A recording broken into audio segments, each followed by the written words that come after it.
Zaradi gradnje galerije Šklendrovec bo v soboto 22. marca ter od ponedeljka do sobote med 24. marcem in 7. aprilom dnevno med 8. in 17. uro zaprta glavna cesta Litija-Zagorje med Renkami in Zagorjem. Cesta bo normalno prevozna le ob nedeljah. Obeta se nam torej 14-dnevna zapora regionalne ceste.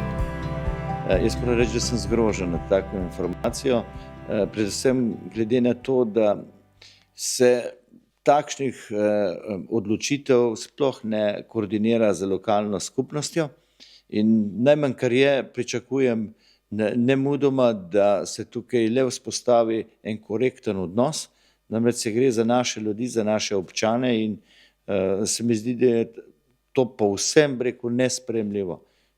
Glede na to, da se pa še pojavljajo resni namigi, da se bo sicer nadaljevali tudi z širitvijo te galerije po mesecu juniju, kar sicer z vidika varnosti ni nič slabo, ampak občutek imamo, da se ta zadeva dela tako stihijsko, kolikor je denarja, toliko se naprej naredi galerije, brez enih predhodnih ustreznih postopkov, preverbe in tako naprej, pa tudi samega načrtovanja. Tako da, glejte, nesprejemljivo.